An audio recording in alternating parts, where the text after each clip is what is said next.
I'm Natalie Wilson, the silent owner of Eclipse Enterprises, and my sister Vanessa never suspected I was her ultimate boss.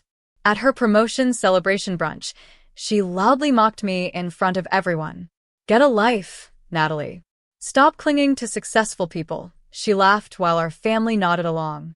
I just smiled quietly, knowing tomorrow she'd walk into a board meeting and discover who really controlled her career path.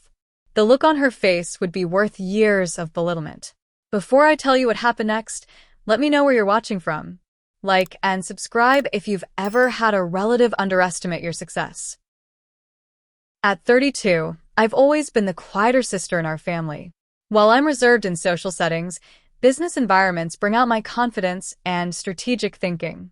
From childhood, I learned to work behind the scenes, building my success brick by brick without fanfare. After graduating with honors in business administration from Northwestern, I chose a path focused on sustainable growth rather than flashy displays of wealth. My philosophy has always been that true success doesn't need to announce itself with designer logos or social media posts. My sister Vanessa, 3 years younger, couldn't be more different. She's the life of every party, the woman who enters a room and immediately becomes its center. With her perfect hair, carefully curated wardrobe, and effortless charm, she's always been our parents' showpiece. Vanessa majored in marketing and communications at UCLA, graduating with average grades but exceptional social connections. She measures success in Instagram followers, invitations to exclusive events, and the envy she generates in others. Her competitive nature drives her to one-up everyone, especially other women. Our parents, Robert and Diana Wilson, never intentionally created this dynamic, but their actions reinforced it through the years. When Vanessa landed roles in school plays, they'd take the entire family to dinner celebrations. When I won the state mathematics competition in high school, I received a quick congratulation at breakfast before conversation shifted to Vanessa's upcoming dance recital. There are good people who simply responded more enthusiastically to Vanessa's outgoing nature and visible achievements. Our extended family followed the same pattern. At reunions, aunts and uncles would gather around Vanessa to hear about her latest adventure or accomplishment, while conversations with me typically lasted 5 minutes before someone spotted Vanessa across the room. I remember one Thanksgiving when Uncle Frank spent an hour discussing Vanessa's internship at a local TV station but showed no interest when I mentioned I'd been accepted into a prestigious finance program. The Christmas, when I was 16, crystallized our family's dynamics for me. Vanessa received a new laptop, designer clothes, and concert tickets. My gifts were practical: books, a calculator, and a plain sweater. I wasn't ungrateful, but the message was clear about which daughter's interests and personality were more valued. My business success began during my junior year internship at Meridian Investments. That's where I met Richard Park, then a senior investment advisor, who noticed my analytical skills and work ethic.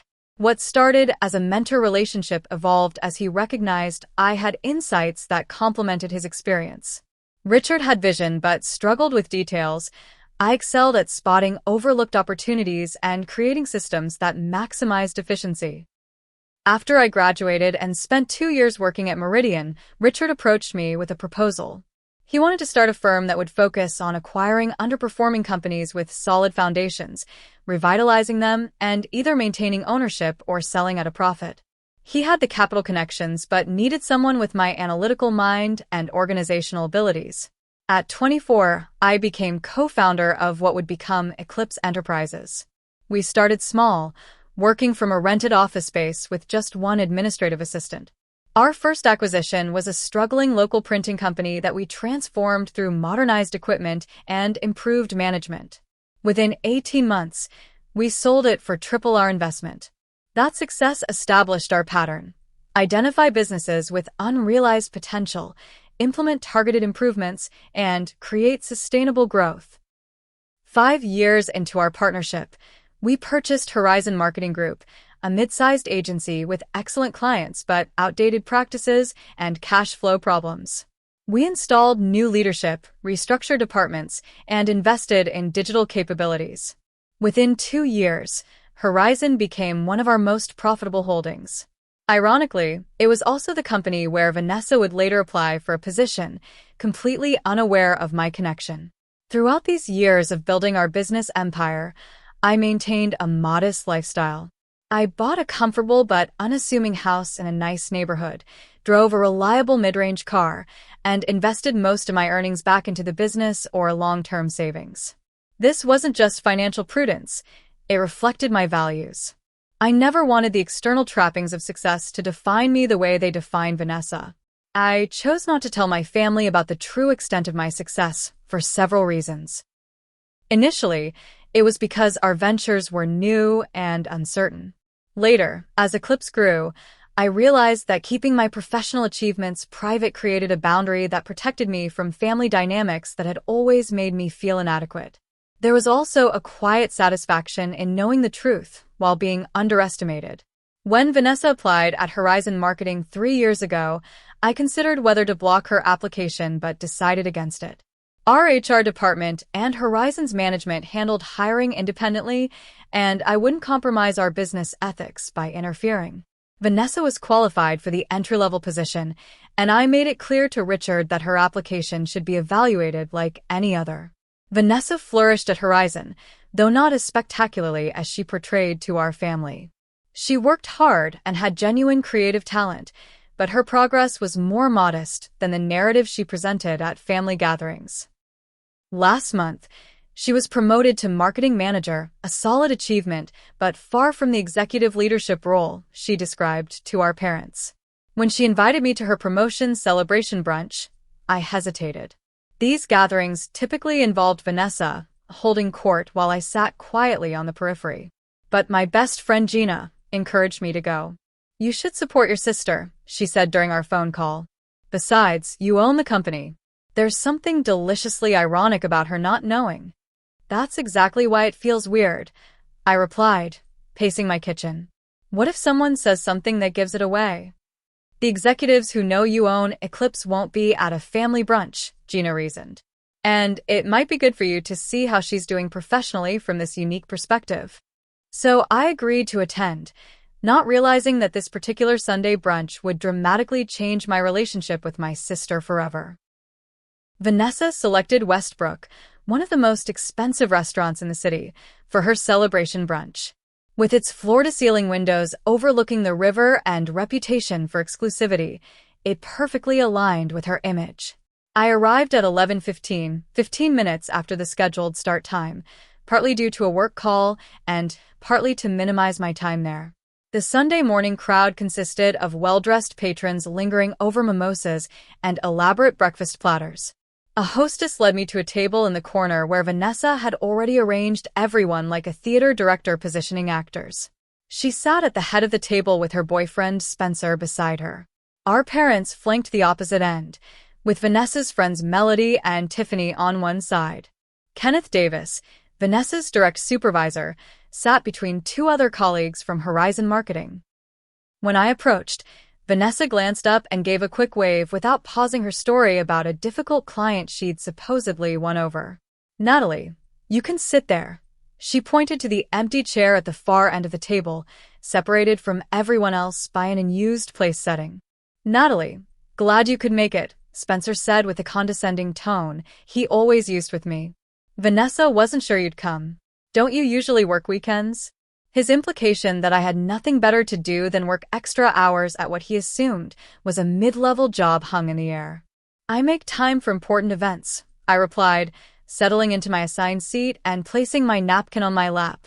My mother smiled briefly before turning her attention back to Vanessa. "Honey, continue your story. What did the client say when you presented your campaign idea?" Throughout the meal, Vanessa dominated every conversation. Whenever I attempted to contribute, she would talk over me or immediately redirect the discussion. When I mentioned a book I'd recently read on digital marketing trends, Vanessa interrupted with, "That's so outdated now. In our industry, we're already implementing strategies beyond what those books discuss." The tension escalated when Kenneth mentioned their department's upcoming challenges with a particular account. I'd reviewed Horizon's client reports the previous week and had insights about this very issue, so I naturally joined the conversation. The challenge with that account isn't just about content creation, I noted. It's about understanding how their audience's behavior has shifted post-pandemic. Focusing on micro-conversions before pursuing major engagement might yield better results. Kenneth nodded thoughtfully. That's an interesting perspective. We've been discussing similar approaches in our strategy meetings. Vanessa's eyes narrowed as she watched this exchange. Her body language shifted instantly, shoulders tensing and jaw tightening. She couldn't stand that Kenneth seemed interested in my input. "Natalie," she interrupted loudly, her voice cutting across the table conversations. "Get a life. Not everything is about work strategies and business theories." The table fell silent. My parents looked uncomfortable, but didn't intervene. "It's my promotion celebration," Vanessa continued, her laugh brittle. "Stop clinging to successful people and trying to sound important. Kenneth doesn't need marketing advice from someone who works in, what is it you do again? Some administrative role?" Kenneth's expression shifted from engaged to confused, glancing between Vanessa and me with furrowed brows. My parents squirmed in their seats, my father clearing his throat and reaching for his water glass while my mother attempted to change the subject with a weak, "The French toast here is exceptional, isn't it?" I felt heat rising in my cheeks, but maintained my composure. Years of negotiating business deals had taught me to control my emotional responses.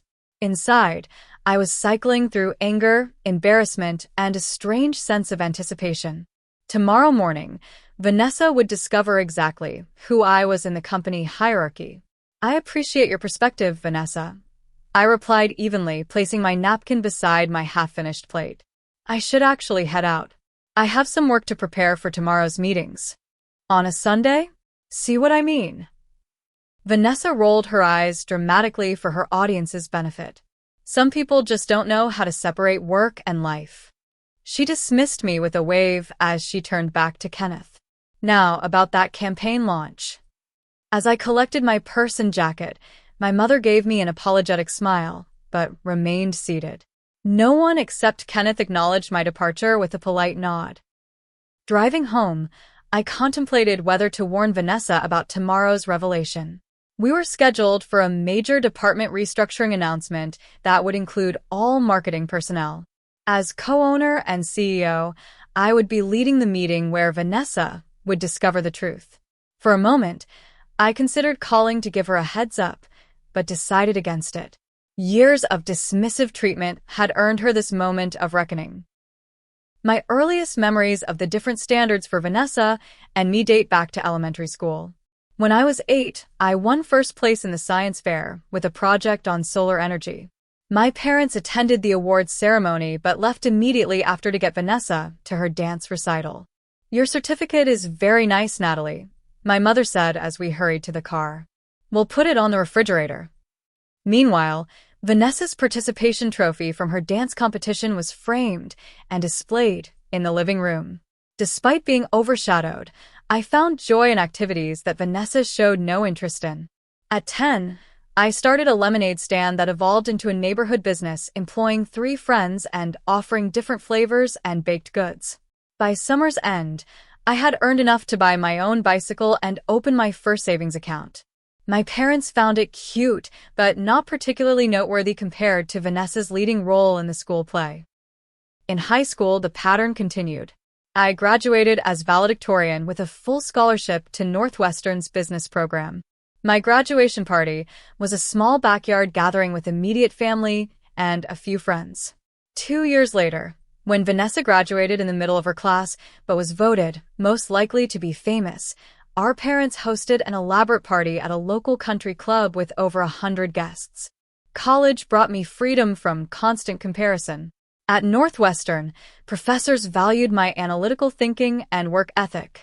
Dr. Lambert, my business ethics professor, became a mentor who encouraged me to pursue leadership roles. "You have a rare combination of strategic vision and integrity," she told me after I presented my case study analysis. "Those qualities will take you far in business if you don't let others diminish your confidence." I became president of the Business Innovation Club, organizing networking events with industry leaders and creating a student investment group that consistently outperformed market averages.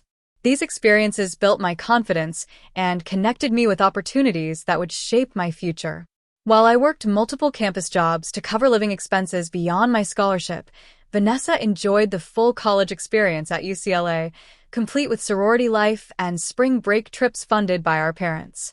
During holiday breaks, family conversations revolved around Vanessa's social connections and parties, while my academic achievements received passing acknowledgement. My internship at Meridian Investments during junior year marked the beginning of my true career path. I beat out dozens of applicants from top schools nationwide, earning a position usually reserved for MBA candidates. The work was demanding, with 60-hour weeks analyzing investment opportunities and preparing client presentations. While other interns complained about the workload, I thrived on the challenges. Richard Park, then a senior investment advisor, noticed my dedication when he found me still working at 9 p.m. on a Friday, refining projections for a presentation he was giving Monday.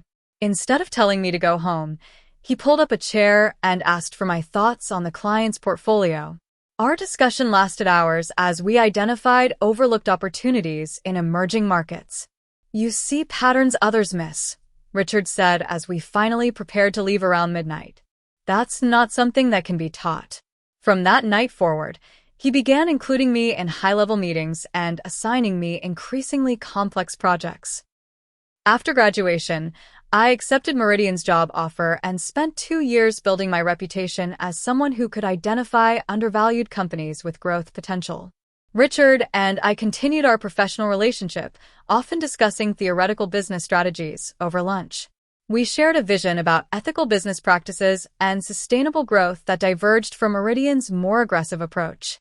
The idea for our own company evolved gradually until Richard finally presented it formally during a weekend hiking trip. "We've talked enough about how business should be done," he said as we reached a scenic overlook. "Let's actually do it our way." He outlined his vision for a company that would acquire struggling but fundamentally sound businesses, revitalize them through ethical leadership and strategic investments, and create value for employees and communities, not just shareholders. Richard had capital connections through his years in the industry, while I brought analytical precision and organizational talent. We complemented each other perfectly, his charismatic leadership style balanced by my detail-oriented implementation skills. Eclipse Enterprises began in a small office with second-hand furniture and one administrative assistant, Pamela Jenkins, who believed in our vision enough to leave her secure job at a large corporation. Our first 6 months were lean, with countless late nights researching potential acquisitions and crafting business plans to present to investors. Our breakthrough came when we identified Princeton Printing, a family-owned business with excellent equipment and skilled staff, but failing under outdated management practices. We secured funding to purchase it, implemented modern scheduling systems, expanded their digital capabilities, and improved employee benefits to retain their talented staff. 18 months later, we sold the revitalized company for triple our investment. This initial success established our model. Find businesses with strong foundations but operational weaknesses, apply targeted improvements, and either maintain ownership if they fit our long-term portfolio or sell them at a significant profit. We were selective, avoiding companies that would require layoffs or ethical compromises to become profitable. As our reputation grew, so did our portfolio. By our third year, we had acquired 7 companies across different industries, from manufacturing to professional services. We maintained a lean corporate staff at Eclipse, preferring to empower leadership teams within each acquisition to run their daily operations with our strategic guidance. Our 5th year brought the opportunity to purchase Horizon Marketing Group, a mid-sized agency with excellent client relationships, but struggling with cash flow problems and outdated digital capabilities. Their creative work was outstanding, but their business practices needed modernization. We saw the potential immediately and made an offer that allowed the founding partners to retire comfortably while we took control of operations. We installed Kenneth Davis as the new managing director, invested in digital infrastructure, restructured account management processes, and provided resources for staff development. Within 2 years, Horizon became one of our most profitable holdings, with a reputation for both creative excellence and business efficiency. Throughout this period of professional growth, my personal life remained modest. I purchased a comfortable three-bedroom house in a quiet neighborhood, furnished it simply, and invested most of my earnings. While Richard enjoyed some of the trappings of success, buying a luxury condo downtown and a vacation home in Colorado, I found satisfaction in financial security rather than visible displays of wealth. My decision to keep my success private from my family evolved over time. Initially, when Eclipse was new and unproven, I didn't want to invite questions or skepticism if we failed. As we grew, I realized that maintaining this separation protected me from the family dynamics that had shaped my childhood. There was also a psychological component I rarely admitted. Part of me wanted to succeed beyond anyone's expectations before revealing what I had built. When Vanessa applied for a position at Horizon Marketing 3 years ago, I faced a dilemma. Our policy was non-interference in the hiring processes of our portfolio companies, allowing them to select the best candidates based on qualifications. Vanessa had the credentials for the entry-level creative position she sought, and blocking her application would violate our business ethics. "What do you want to do about this?" Richard asked when HR forwarded her application as a courtesy, knowing she was my sister. "Process it normally," I decided after consideration. "She's qualified for the position. If she's the best candidate, she should get it. Just make sure Kenneth understands that he should never give her special treatment or share information about ownership."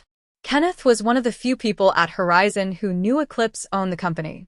Most employees, including Vanessa, believed Horizon was independently operated under Kenneth's leadership, which was partly true. We maintained this arrangement across our portfolio to preserve company cultures and allow day-to-day operations to function without corporate interference. During the 3 years Vanessa worked at Horizon, I received regular reports about department performance that sometimes included her work. She was competent and creative, though not the superstar she portrayed to our family. Her recent promotion to marketing manager was deserved, but came after she was passed over twice previously, details she omitted in her family narratives. Throughout this time, I maintained my role as the seemingly less successful sister at family gatherings. Vanessa would talk about her exciting projects and office politics, unaware that I reviewed her department's quarterly reports and approved her company's annual budget. When she complained about resources being limited for her team, I knew exactly why those decisions had been made based on company-wide priorities I had helped establish. The dynamic was admittedly strange, but it also provided a unique perspective. I saw Vanessa in a professional context through reports and evaluations, without her knowing I was watching. This double vision, of the sister who dismissed my career and the employee working within my company, created a peculiar disconnect that I never quite resolved. Until that Sunday brunch, when her mockery finally pushed me past my tolerance point. As I drove home from the restaurant, I knew that tomorrow's departmental restructuring meeting would change everything between us, for better or worse. Monday morning arrived with clear skies and cool autumn air. I followed my usual routine, a 5-mile run, shower, light breakfast, and review of the day's agenda before driving to Eclipse's headquarters downtown. Our offices occupied the top 3 floors of a glass tower, with my corner office providing panoramic views of the city skyline. My executive assistant Linda had already prepared the conference room for our 9 a.m. leadership meeting and placed the day's reports on my desk. "Richard called to say he'll be 10 minutes late," she informed me. "And Pamela from HR would like 15 minutes before the Horizon restructuring meeting to review personnel files." The leadership team gathered promptly, 8 department heads plus Richard and me. We covered quarterly projections, discussed 2 potential new acquisitions, and approved the expansion of our tech company's research division. Throughout the meeting, I was conscious that in 3 hours, I would be facing Vanessa in a very different context. After the leadership meeting concluded, Pamela Jenkins, now our HR director, joined me in my office.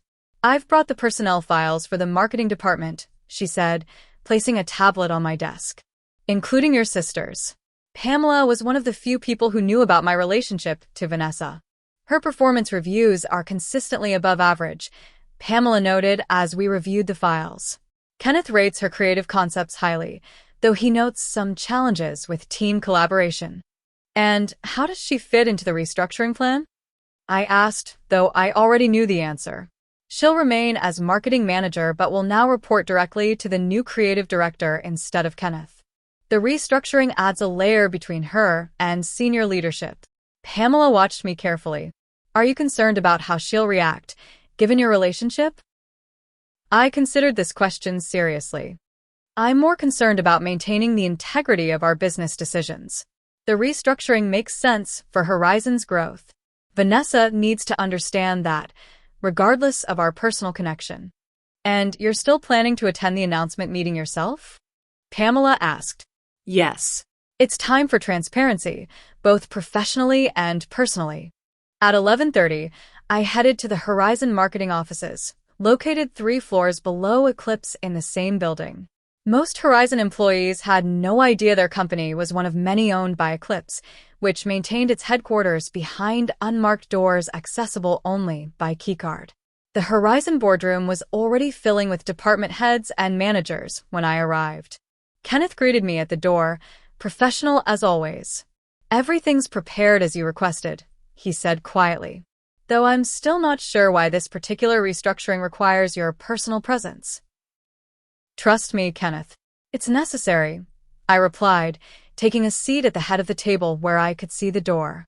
The room gradually filled with 12 people, each nodding respectfully in my direction, though few knew exactly who I was.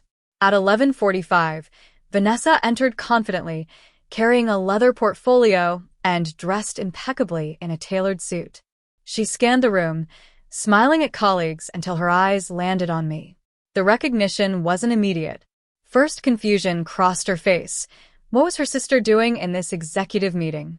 Then her eyes moved to the nameplate in front of me. Natalie Wilson, CEO, Eclipse Enterprises. Her steps faltered, and the portfolio nearly slipped from her fingers.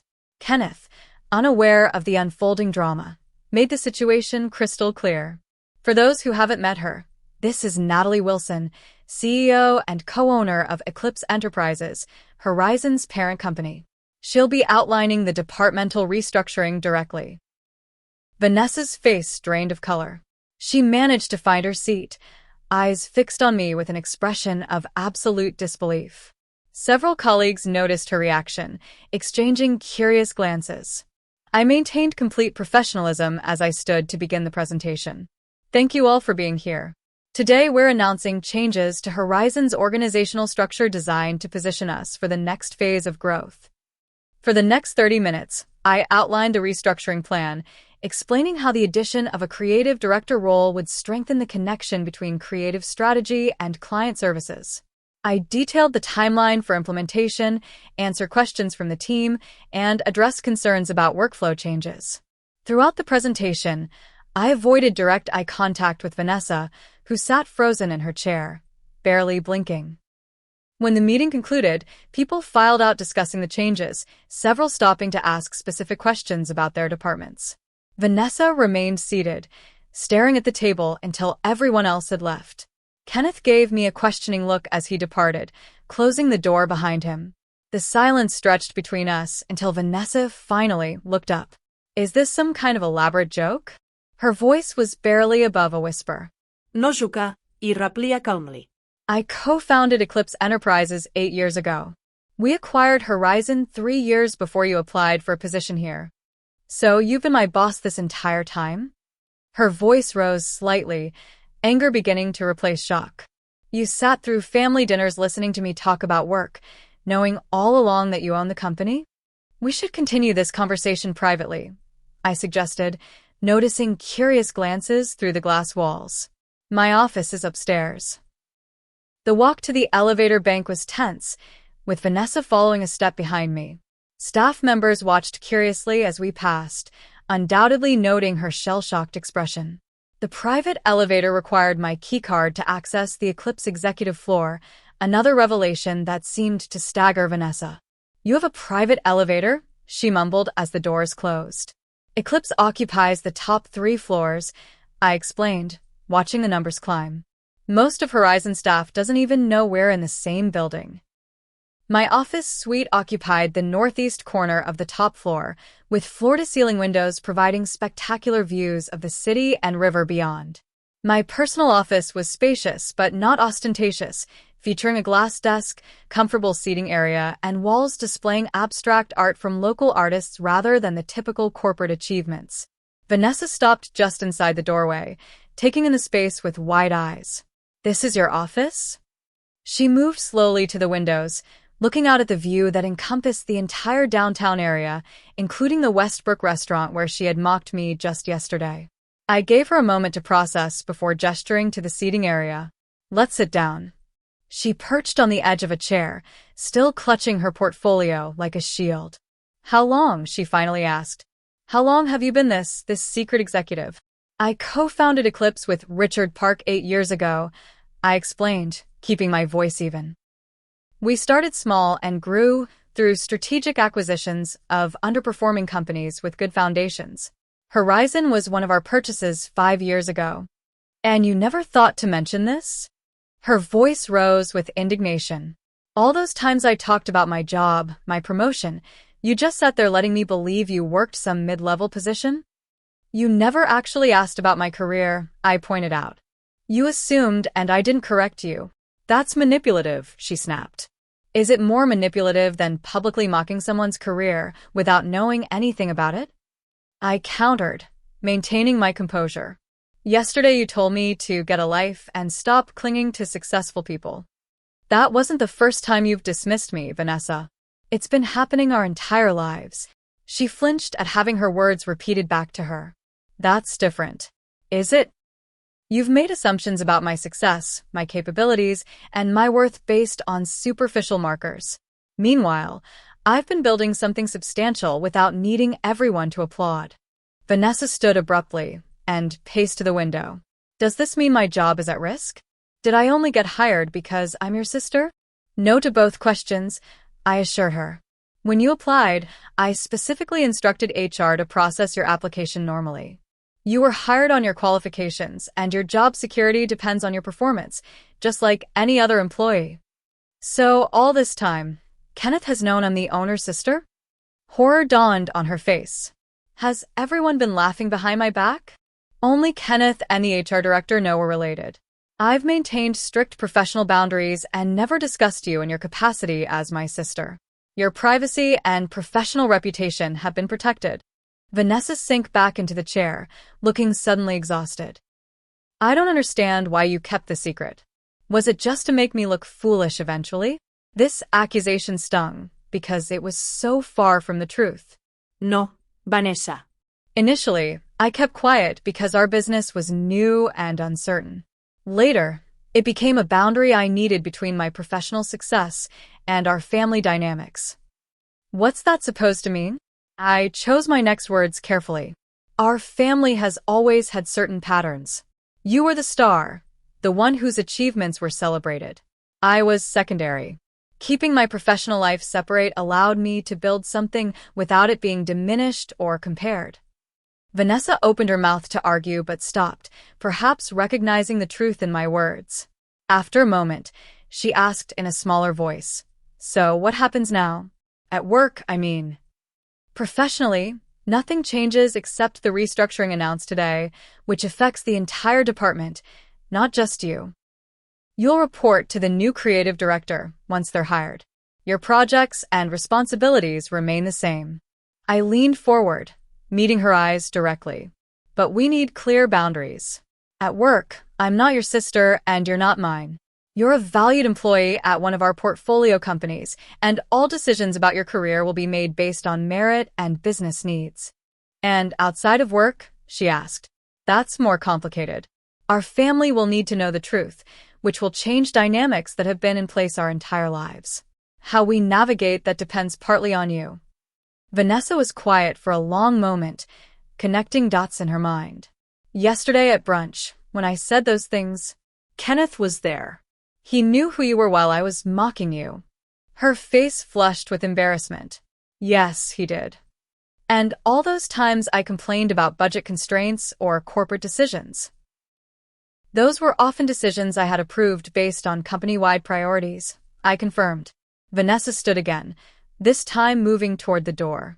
I need time to process this. It's too much. I understand. Take the rest of the day if you need to.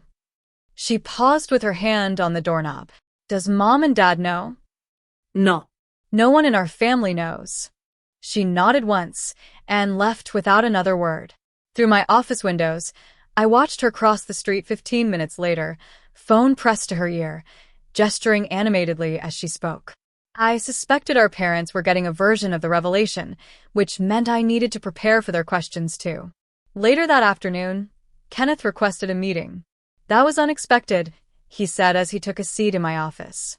I've worked with Vanessa for 3 years without knowing she was your sister.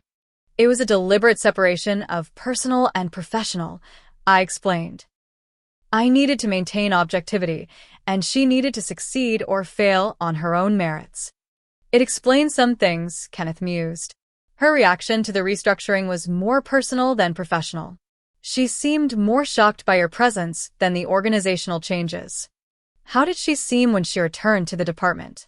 That's partly why I'm here, Kenneth said.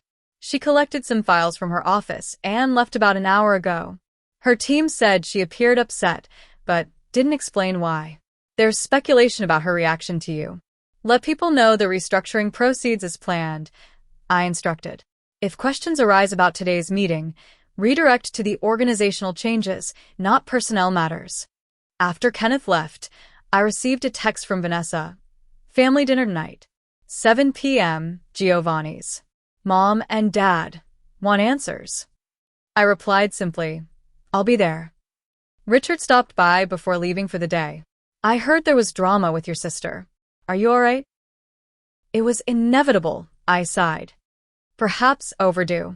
Do you want me to join the family dinner? Moral support. I appreciated the offer, but shook my head. This is a conversation that's been brewing for decades. I need to handle it myself. As I prepared to leave for the day, I considered how to approach the upcoming conversation.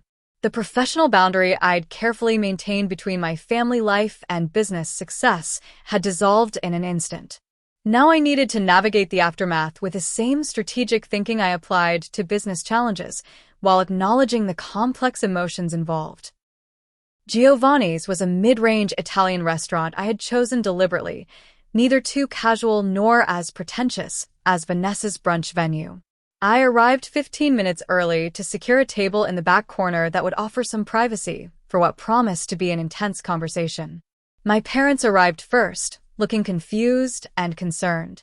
My father, Robert, a retired high school principal, had always been more reserved than my mother. Diana, who had worked as a real estate agent until recently, rushed toward me with questions already forming on her lips. Natalie, what is going on? Vanessa called us completely distraught, saying you've been hiding something major from the family. Let's wait until Vanessa arrives, so I only have to explain once, I suggested, offering them the wine list as a distraction. Vanessa appeared 5 minutes late, her eyes slightly puffy as though she'd been crying. She took the seat opposite me, creating maximum distance between us at the small table. After ordering drinks and appetizers, an awkward silence fell until my father cleared his throat. All right, someone needs to explain what's happening. Vanessa says you own the company she works for. I took a deep breath and began the explanation I had rehearsed. 8 years ago, I co-founded a company called Eclipse Enterprises with my former mentor Richard Park. We acquire underperforming companies with good foundations, revitalize them, and either maintain ownership or sell them at a profit. One of the companies we acquired 5 years ago was Horizon Marketing, where Vanessa works. My mother's brow furrowed. But I thought you worked in some financial analysis position? That was my role before starting Eclipse. I'm now the CEO and co-owner of a company that manages a portfolio of businesses worth over $200 million. My father's mouth actually dropped open. $200 million? And you never mentioned this? I tried many times to talk about my work, but conversations always shifted to other topics, I said carefully. After a while, it seemed easier to let you believe what you assumed. But this is enormous news, Natalie, my mother exclaimed. Why would you hide such success? I looked directly at both my parents. Because my achievements have always been secondary in our family. Vanessa's accomplishments, no matter how small, received celebration and attention. Mine were acknowledged briefly before conversation moved on. That's not true, my mother protested weakly. Isn't it? I asked quietly. When I graduated as valedictorian with a full scholarship, I got a backyard barbecue. When Vanessa graduated with average grades, you rented the country club. When I won the state mathematics competition in high school, you congratulated me at breakfast and then spent dinner discussing Vanessa's upcoming dance recital. My father shifted uncomfortably in his seat. We've always been proud of both of you. Being proud isn't the same as showing it equally, I replied. I'm not saying this to hurt anyone, but it's the reality I've lived with. Keeping my professional success separate became a form of self-protection. Vanessa, who had been uncharacteristically quiet, suddenly spoke. Is that why you didn't tell me when I applied at Horizon? To protect yourself? Partly, I admitted. But also because I wanted you to succeed or fail on your own merits, not because of our connection. I specifically instructed HR to treat your application like any other. So, I really did earn my position? Vanessa asked, vulnerability showing through her usual confidence. Yes, you did. Your creative work is genuinely good, Vanessa. Your recent promotion was deserved based on your performance, though perhaps not as unprecedented as you described to the family. She had the grace to look embarrassed. I may have exaggerated some details. Our appetizers arrived, creating a natural pause in the conversation. When the server departed, my mother leaned forward. I had no idea you felt overlooked, Natalie. Why didn't you say something? I tried in small ways. But after a while, patterns become so established that breaking them seems impossible. And now you're this successful business owner, my father mused, still processing. Making major decisions that affect hundreds of employees, including your sister. Yes. Eclipse currently owns 11 companies across various industries. We employ over 800 people total. All this time, my mother whispered. All those family gatherings where we thought you were just... I don't even know what we thought. You thought I was less successful than Vanessa, I stated plainly. Less impressive. Less worthy of attention. That's not fair, my mother protested. Maybe not intentionally, I conceded. But it was the reality. Vanessa surprised me by speaking up.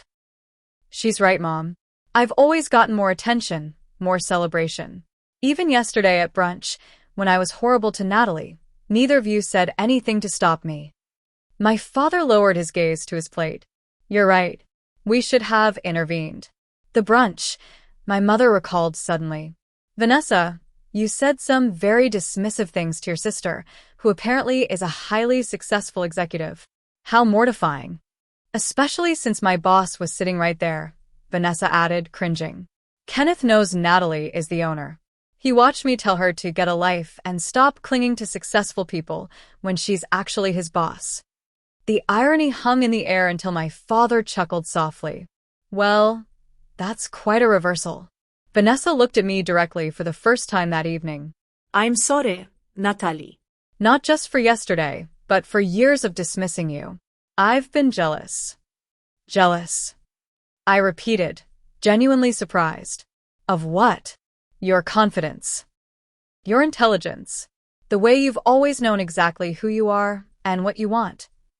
Vanessa's voice cracked slightly. I talk big and make everything sound impressive because I'm terrified of being ordinary. You never seemed to care what anyone thought, and I envied that so much that I turned it into something negative. Her honesty stunned me. In all our years, we'd never had such a transparent exchange. I always envied your ease with people, I admitted. The way you light up a room and make connections effortlessly. That's just surface stuff, Vanessa dismissed. It's a genuine talent, I countered. One that serves you well in marketing. Your creative concepts consistently rate highly in evaluations. My mother wiped away a tear. I had no idea you two felt this way about each other. All this time, we thought. You thought we were exactly what we appeared to be, I finished for her. The quiet, serious daughter and the vibrant, successful one. But people are always more complex than the roles we assign them. So what happens now? My father asked practically. At work, I mean, isn't it a conflict of interest? We've established clear boundaries, I explained. At Horizon, Vanessa reports to her supervisors like any other employee. I don't directly manage her department or make decisions about her specific role. The restructuring announced today was a company-wide change that had been planned for months. And, personally, my mother pressed. How do we move forward as a family? With more honesty, I suggested. And more balance in how we relate to each other. I'll be more open about my life and work, but I need you all to show genuine interest, not just polite acknowledgement before changing the subject. That's fair, my father nodded. More than fair. Vanessa leaned forward. I want to earn my way at Horizon based on merit. No special treatment. I need to know my success is real. It is real, I assured her. Your work speaks for itself. The rest of dinner progressed with a new openness. My parents asked detailed questions about Eclipse's growth and my daily responsibilities. For perhaps the first time, they listened without interruption as I described building the business from its modest beginnings to its current success. As we walked to the parking lot after dinner, Vanessa hung back to walk beside me. This is going to take some getting used to, she admitted. Finding out my big sister is this business mogul. Hardly a mogul, I laughed. Close enough. She hesitated before adding, I really am sorry, Natalie. For yesterday, and for a lifetime of not seeing you clearly. I could have been more forthcoming, I acknowledged. Keeping secrets didn't help our relationship. New start, she offered tentatively. New start, I agreed, and was surprised when she initiated a hug, our first genuine embrace in years. That night, I called Gina to update her on the day's events.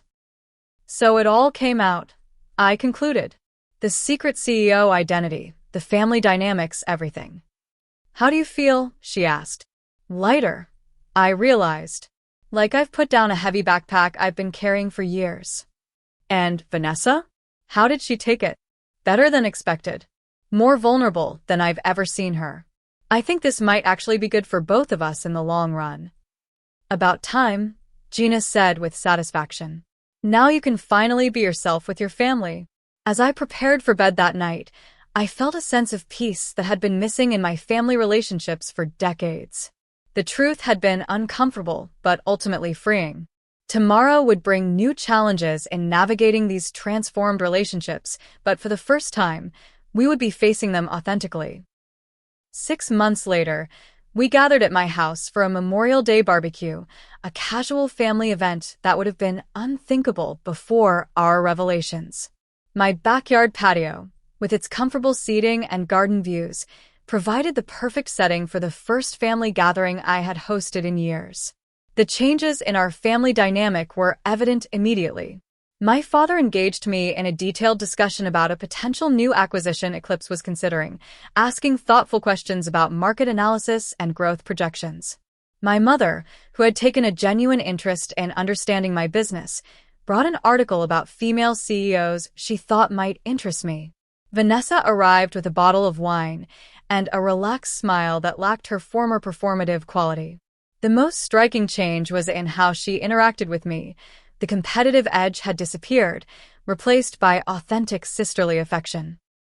The Miller campaign launched yesterday, she told me as we prepared salads in the kitchen. Early metrics are exceeding projections by 15%. I saw the concept boards last week in the quarterly review, I replied. The approach was innovative, focusing on customer journey rather than product features. That was my suggestion, she acknowledged without her former need to exaggerate. The new creative director initially wanted a more traditional approach, but I had the research to back my recommendation. This was the new Vanessa, still proud of her work, but grounded in actual achievements rather than inflated narratives. Her professional growth over the past 6 months had been remarkable. Kenneth's latest report noted significant improvement in her collaborative skills and a new maturity in her approach to challenges. The restructuring had ultimately benefited her career. Working under the new creative director had pushed her to develop skills beyond her natural talents, and her latest performance review reflected this growth. She had earned a small raise entirely on merit, something she took particular pride in. My parents, too, had transformed their approach to both daughters. My mother now divided her attention equally, making a conscious effort to show interest in both our lives. My father had acknowledged his role in the former dynamic and worked actively to change it. "I've been thinking about what you said about your childhood Christmas gifts," he mentioned as we stood by the grill. "How we gave Vanessa expensive presents while you got practical items. I never realized how that message affected you both." "It wasn't about the gifts themselves," I explained. "It was about feeling seen for who I really was." "We see you now," he said simply, patting my shoulder with uncharacteristic emotion. The healing in our family wasn't just in how they treated me, but in Vanessa's transformation as well. Freed from the expectation of being the star daughter, she had discovered a more authentic version of herself, still creative and sociable, but without the desperate need to impress. Last month, she had closed a significant account by presenting honest metrics and realistic promises rather than the flashy overselling that had been her previous approach.